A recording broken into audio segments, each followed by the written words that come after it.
কানাডার নাগরিকত্ব বা স্থায়ী বসবাসের পার্মানেন্ট রেসিডেন্সি ক্ষেত্রে সাম্প্রতিক সময়ে কিছু উল্লেখযোগ্য পরিবর্তন এসেছে, যা নির্দিষ্ট কিছু মানুষের জন্য সুযোগ সহজতর করেছে। তবে মনে রাখবেন, সাধারণ অভিবাসীদের জন্য নিয়মগুলো আগের মতোই সুনির্দিষ্ট এবং কিছুটা প্রতিযোগিতামূলক।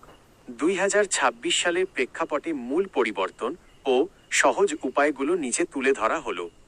নতুন আইন বিল সি-3। বিল সি-3 2025 সালের ডিসেম্বর থেকে কার্যকর হওয়া এই আইনের ফলে যারা বংশগতভাবে কানাডার নাগরিক হতে পারতেন না, তাদের জন্য পথ সহজ হয়েছে। বংশগত নাগরিকত্ব আগে নিয়ম ছিল বিদেশের মাটিতে জন্ম নেওয়া কেবল প্রথম প্রজন্মই নাগরিকত্ব পাবে। এখন নতুন আইনের ফলে বিদেশে জন্ম নেওয়া দ্বিতীয় বা তার পরের প্রজন্মের শিশুরাও নাগরিকত্ব পেতে পারে, যদি তাদের কানাডিয়ান বাবা মা কানাডায় অন্তত 1095 দিন 3 বছর সশরীরে উপস্থিত থাকার প্রমাণ দিতে পারেন। 2. যারা অলরেডি কানাডায় আছেন, ট্রানজিশন টু পিআর।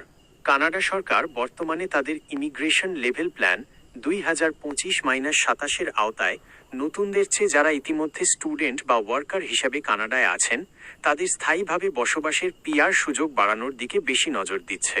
অর্থাৎ ইন কানাডা ক্যান্ডিডেটদের জন্য এখন নাগরিকত্বের পথ আগের চেয়ে প্রশস্ত। 3. গ্রামীণ ও উত্তরাঞ্চলীয় ইমিগ্রেশন প্রোগ্রাম RNIP। আপনি যদি বড় শহর যেমন টরন্টো বা ভ্যাঙ্কুভার বাদ দিয়ে ছোট বা গ্রামীণ এলাকাগুলোতে কাজ করতে রাজি থাকেন, তবে সেখানে নাগরিকত্ব পাওয়া অনেক সহজ। এই প্রোগ্রামগুলোতে অনেক সময় খুব বেশি IELTS স্কোর বা উচ্চশিক্ষার প্রয়োজন হয় না।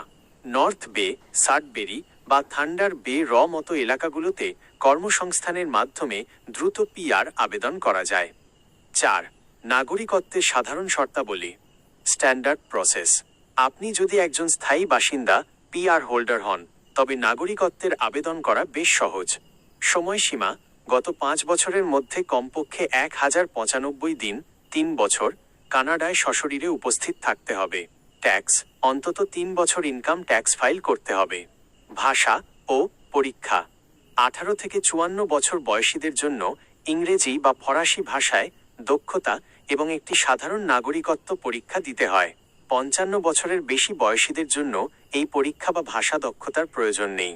সতর্কতা, সোশ্যাল মিডিয়ায় অনেক সময় বিনা শর্তে বা বিনা খরচে কানাডা যাওয়া চটকদার বিজ্ঞাপন দেখা যায়। এগুলো থেকে সাবধান থাকবেন। সর্বদা কানাডার অফিসিয়াল সরকারি ওয়েবসাইট canada.ca এর লিঙ্ক থেকে তথ্য যাচাই করবেন। আপনি কি বিশেষ কোনো ক্যাটাগরি যেমন কাজের ভিসা বা স্টুডেন্ট ভিসা সম্পর্কে জানতে চাচ্ছেন?